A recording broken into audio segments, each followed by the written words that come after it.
Cordero. Escuchábamos estos testimonios y es justamente de lo que vamos a platicar con nuestro invitado de esta tarde en esta parte de Contrastes. Saúl Arellano, muchas gracias por estar con nosotros, por permitirnos estos minutos con el auditorio de Mega Noticias. Él es investigador del PUED UNAM. Buenas tardes. Muy buenas tardes, Mitzi. Agradecido de estar invitado en tu programa. Muchas gracias. Bueno, a ver, nosotros vamos a hablar específicamente de cómo se siente la población, cómo se siente de insegura la población en los espacios públicos. Pero ¿por qué se siente así? ¿Por qué cuando se hacen estas encuestas por parte del INEGI de la percepción, pues simplemente arroja cifras muy elevadas? Ya lo decíamos, principalmente en los cajeros automáticos, en la calle. Es más, han cambiado hábitos de ya ni siquiera sacar a pasear al perro después de las 8 de la noche en los alrededores de tu casa, porque algo te puede pasar. Y si eres mujer, es todavía peor. Sin duda alguna, Mitzi, tienes toda la razón. El INEGI cuenta con una serie de encuestas, con un conjunto muy potente de instrumentos que captan la percepción del delito y la percepción de la inseguridad. Cuando desagregamos por sexo los indicadores, Mitzi, lo que tú señalabas, las diferencias son notables. Por ejemplo, se veía en los bytes que estábamos escuchando que las mujeres aluden más a tener miedo a circular o a caminar en las calles por las noches. Y esto tiene que ver con otro tipo de circunstancias que tenemos en los entornos urbanos. El propio INEGI nos habla de que solamente alrededor del 29% de la ciudadanía está satisfecha con el servicio de seguridad pública y solamente, ahí el 22%, y solamente el 29% está satisfecha con el servicio de alumbrado público. Sin duda alguna, están correlacionadas estas variables porque nos indican justamente en dónde es donde la delincuencia tiene la oportunidad de actuar. Recordemos que la delincuencia busca la oportunidad y busca la circunstancia. La circunstancia generalmente está dada por estos elementos: calles poco transitadas, poco iluminadas, con baldíos, con espacios donde el delincuente puede esconderse o actuar subrepticiamente. Y cuando hablamos por esto de la división de los datos, desagregándolos por sexo, vemos que es mucho más elevado. En casi todos los indicadores, Mitzi, que hay respecto de la percepción de inseguridad, tenemos diferencias entre el 15 y el 20%, dependiendo del tipo de delito, respecto del cual las mujeres se sienten más inseguras, con mayores condiciones y posibilidades de ser víctimas del delito. Si hablamos, por ejemplo, del ámbito de los delitos sexuales o que atentan en contra de la libertad y la seguridad sexual de las personas, lo que encontramos es que el 80% de las mujeres tienen miedo de ser agredidas o ser víctimas de alguno de estos delitos. Estamos hablando de una proporción altísima. 8 de cada 10 mujeres piensa que en algún momento, si circula por calles cerradas, por calles oscuras, por calles poco transitadas, podría ser víctima de algún tipo de estas agresiones. Entonces lo que vemos es unas condiciones urbanas, unas condiciones de vida citadina que no protegen a las personas. En realidad tenemos ciudades hostiles a las personas. Sí, totalmente hostiles. Y cómo esto, que tiene que ver con el alumbrado público, que es un servicio que nos proporcionan los ayuntamientos, que nos proporcionan los municipios, y que falle en ese aspecto, que no puedan poner una lámpara o que no puedan hacer el cambio del alumbrado o que no estén atentos a cuando se funden, pues esto puede derivar en una situación mucho más peligrosa. Justamente esto que acabas de decir, en estas cifras, 69 de cada 100 mujeres se ven afectadas precisamente en la oscuridad, se ven afectadas durante la noche. Contrario a los hombres, que también son afectados, es un 53 a 100 por cada 100. Vamos a escuchar esto, si me lo permites, Saúl, y pues continuamos con este asunto. En el caso de las mujeres específicamente, aparte de que puedan ser víctimas también de robo, pues se dan las condiciones a veces para otro tipo de delitos, como el abuso sexual o la violación. El mensaje que se nos manda a nosotras las mujeres es de que esto nos puede pasar si salimos en la noche. Tú hablabas hace unos momentos del porcentaje de que el 29% se siente satisfecha con el alumbrado público que existe en su lugar donde vive. Es decir, las autoridades municipales, las del primer contacto, no están haciendo pues su trabajo como debe de ser. Exactamente. Mira, recordemos, Mitzi, que a nivel nacional la Constitución es muy clara cuando estamos hablando de las responsabilidades que tienen los municipios. Los municipios tienen 9 facultades exclusivas de acuerdo con el artículo 115 de la Constitución, y entre ellas está justamente el de los servicios públicos urbanos, alumbrado público, agua potable, drenaje, etcétera, y el de la seguridad pública. Y es que tenemos un gran problema, Mitzi, en términos de que seguimos teniendo un modelo policial a nivel nacional. Esto se reproduce a nivel estado y a nivel de los municipios, un esquema de intervención ya cuando ha ocurrido el delito. Es decir, tenemos un modelo reactivo en el cual seguimos teniendo el énfasis en cuánto tiempo tiene la patrulla para llegar a ciertos lugares y atender a las posibles víctimas. Y las policías se preocupan por reducir el tiempo de llegada, pero no de que no ocurra el delito. Ese enfoque es el que logró el cambio en diferentes ciudades. Yo he tenido la oportunidad de hablar con jefes de policía de ciudades norteamericanas, pienso el caso de Washington, D.C., Portland, en Oregon, San José, en California, otras ciudades que he tenido la oportunidad de conocer sus modelos, y en todas la coincidencia es, si tenemos un modelo reactivo y la preocupación de la policía es cuánto tiempo tardas en llegar al delito, ya no sirve de mucho, da lo mismo que llegues en 3, 5 o 15 minutos y ya hay una víctima. Lo que tenemos que preocuparnos es que el delito no ocurra y que haya un enfoque de prevención de la policía. Mira, lo que escuchábamos en la entrevista es terrible. Los propios datos del INEGI, cuando los vemos, generalmente las mujeres son menos víctimas en términos de números y proporciones, número absoluto y proporción, en prácticamente todos los delitos que mide el INEGI.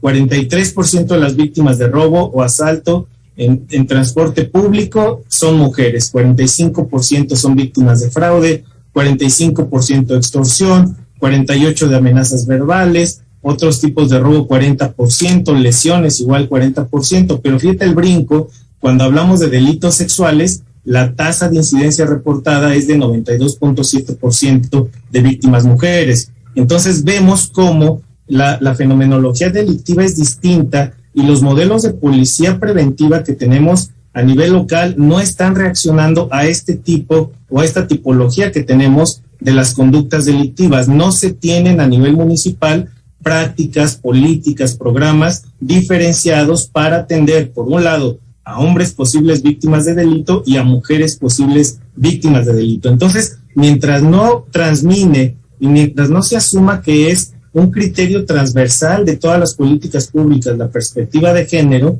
no vamos a poder cambiar esto. Se piensa que la perspectiva de género es que las mujeres policías atiendan a las víctimas mujeres, que las mujeres policías acudan a lugares donde hay concentraciones de mujeres. La perspectiva de género, estos son elementos que sí son parte de, pero no se puede reducir a esto. La perspectiva de género es atender las causas que están detonando las conductas violentas en la sociedad, las conductas antisociales y las conductas que llegan a constituirse en los casos extremos en delitos o prácticas delictivas. Entonces, la perspectiva de género debe ser uno de los elementos centrales que permee en prácticamente toda la política pública, en particular la de la seguridad. Y la otra perspectiva que no hemos logrado incluir, Mitzi, y que ojalá se tome en cuenta es la perspectiva de los derechos de la niñez. Lamentablemente, los datos de INEGI no nos dan desagregado para menores de 18 años. A nivel internacional, esto se entiende, hay una práctica de victimología y de medición de la victimización en la cual solo se considera a mayores de 18 años, pero no nos está dando este tipo de prácticas que, insisto, son prácticas a nivel internacional estandarizadas, pero que valdría la pena hacer el esfuerzo y diseñar instrumentos para determinar cuáles son los factores que están llevando a que las niñas y niños sean también víctimas del delito. Y esto estaríamos obligados en el Estado mexicano por la Ley General de los Derechos de Niñas, Niños y Adolescentes y por la propia Constitución que garantiza el principio del interés superior de la niñez. No tenemos esas dos perspectivas, ni perspectiva de género, ni perspectiva de infancias, y esto está llevándonos a ser un país de los más violentos en el mundo. No tenemos datos recientes, pero en el 2004, cuando todavía no teníamos esta oleada de violencia, se presentó el Estudio Mundial sobre Violencia contra la Niñez. En esa ocasión, de los países de medios ingresos y altos, México resultó el cuarto más violento contra las niñas y los niños. Y estamos hablando de un año cuando no teníamos el contexto que hoy tenemos.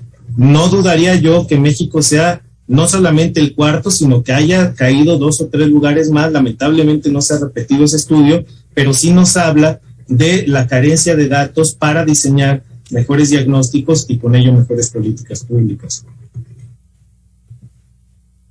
Sí, tienes toda la razón. A ver, 2004, en donde todavía, como tú lo dices, no teníamos estas cifras de violencia, y tal vez si se hiciera un estudio psicológico, social, se podría determinar que esos niños que quizá fueron violentados en ese tiempo están repitiendo tal vez patrones, están repitiendo tal vez conductas, porque pues eso nos está hablando desde hace ya muchos años, que muchos quizás son adolescentes o empiezan a ser adultos, y que también muchos de ellos pueden empezar a delinquir. Entonces, no se están aplicando políticas públicas para la prevención del delito, porque también eso sería una prevención del delito. Y fíjate, y me llega a pensar una última declaración que ayer, no sé si la escuchaste, Saúl, del gobernador de Veracruz, ahora con el contexto del asesinato de las comunicadoras en el sur de Veracruz, en donde decía que el gobierno de Veracruz no era responsable de que siguieran cometiéndose los asesinatos contra los periodistas. Lo que se estaba haciendo era atenderlo y que no quedara en impunidad. Una serie de críticas empezaron a darse contra el gobernador de Veracruz, porque también es su responsabilidad la prevención de que este tipo de situaciones no ocurran. Y con las autoridades los escuchas que dicen esto, pues es como lavarse las manos y hacerse a un lado, ¿no?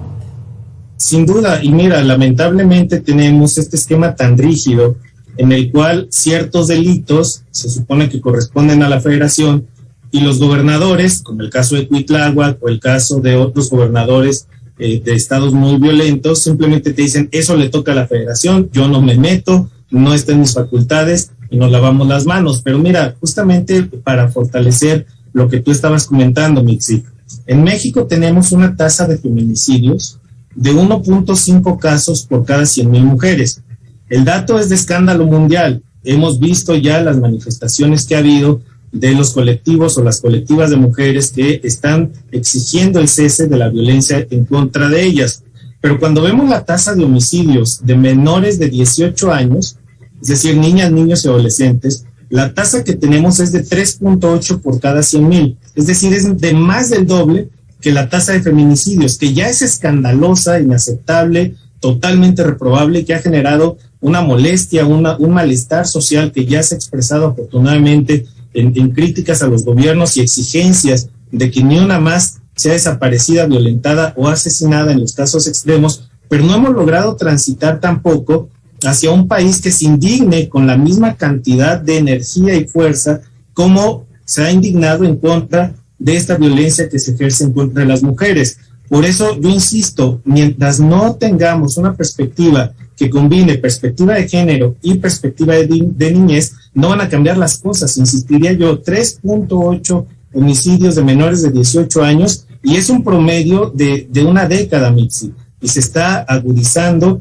y los últimos 3 años han sido terribles en números de homicidios en contra de la niñez. Entonces, vemos una sociedad tremendamente violenta, que evidentemente cuando vemos estos otros crímenes que se dicen de bajo impacto, también tendríamos que ser capaces de comenzar a modificar la terminología que usamos. ¿Hasta dónde es de bajo impacto que lleguen con una pistola y te amenacen de matarte si no le das el celular? Es decir, eso es alto impacto aquí donde tú me digas, el trauma que te genera, el pavor, el miedo. Estoy seguro y convencido que aquellas personas que nos ha ocurrido no volvemos a salir a la calle con la misma confianza, con la misma seguridad que lo hacías antes de algún evento de este tipo. Y lo otro, la tasa de delitos que tenemos en el país nos habla de más de 30 millones de delitos por año, Mitzi. Es decir, prácticamente, si consideramos los datos de país, 1 de cada 3 personas es víctima de algún delito por año.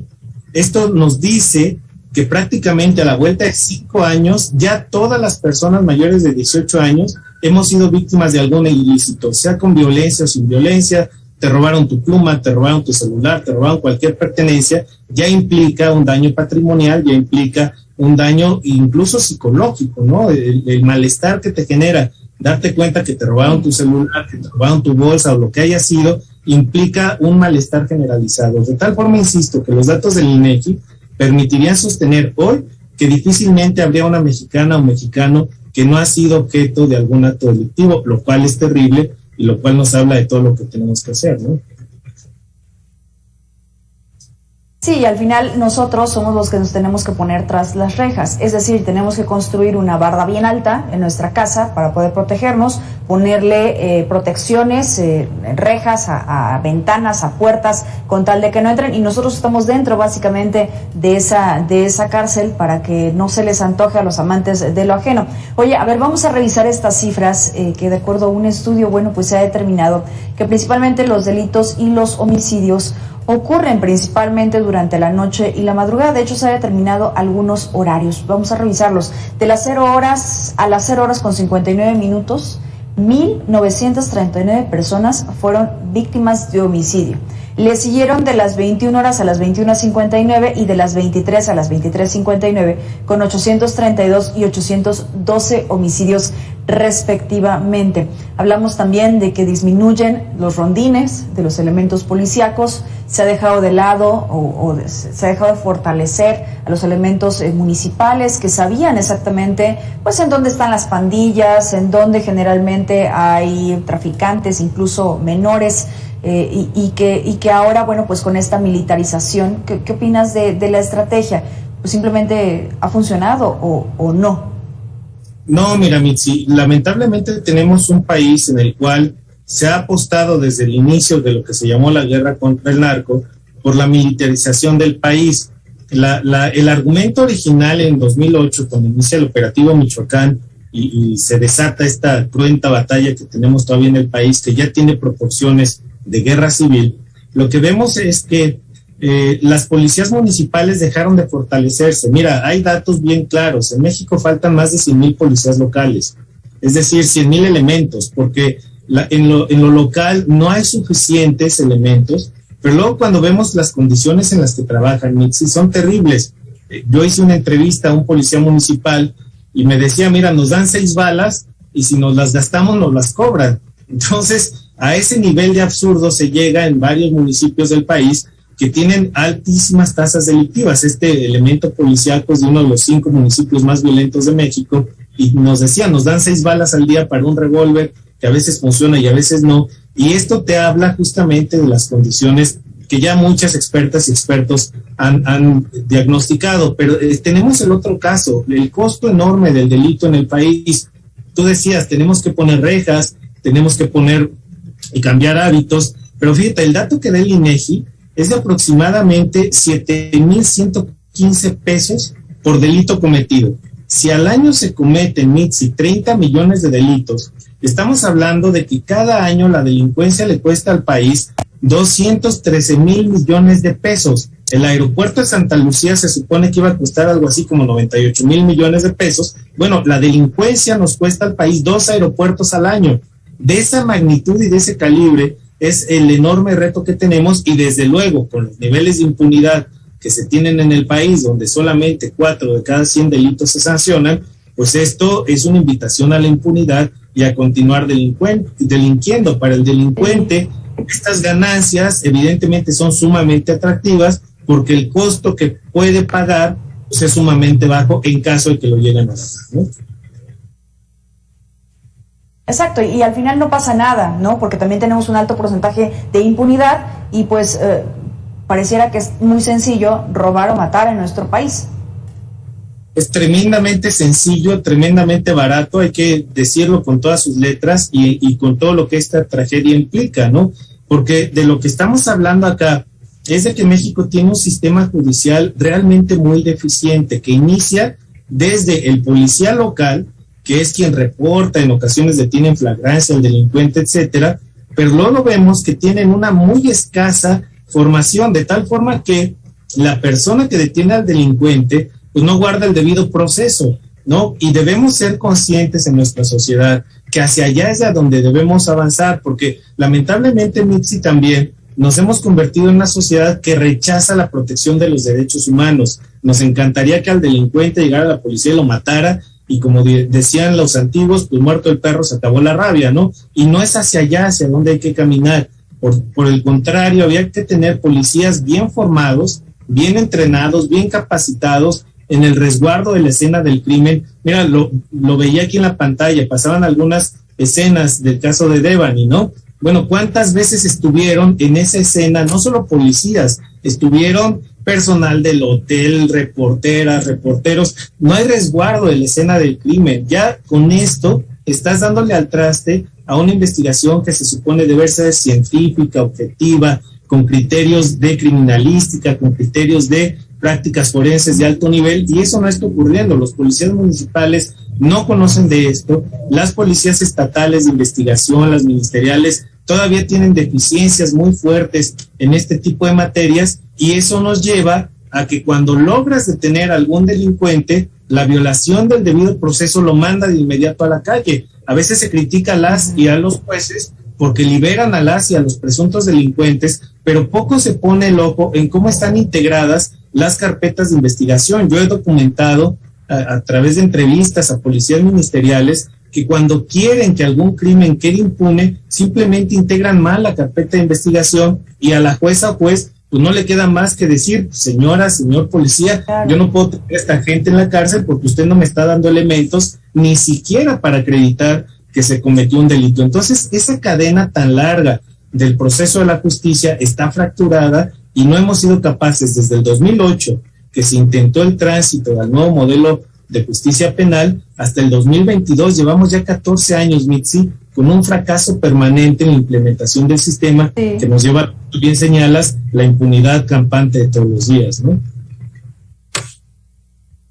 Así es, y de lo que nos quejamos, pues básicamente todos los días, de esa llamada puerta giratoria, y que, digamos, impera mucho más la impunidad. Saúl Arellano, lamentablemente se nos ha acabado el tiempo, pero este tema es bien interesante, sobre todo por eso, porque nos afecta directamente. Tú hablabas de que puede llegar a costar a los ciudadanos 7,500 pesos aproximadamente. Tal vez puede ser más, tal vez puede ser menos, pero nos afecta no solo en lo económico, en lo emocional, en nuestra tranquilidad, en incluso formar una familia, en fin, una serie de situaciones en nuestro patrimonio, una serie de situaciones que a veces incluso nos llegan como a desmotivar. Saúl, gracias por estar con nosotros.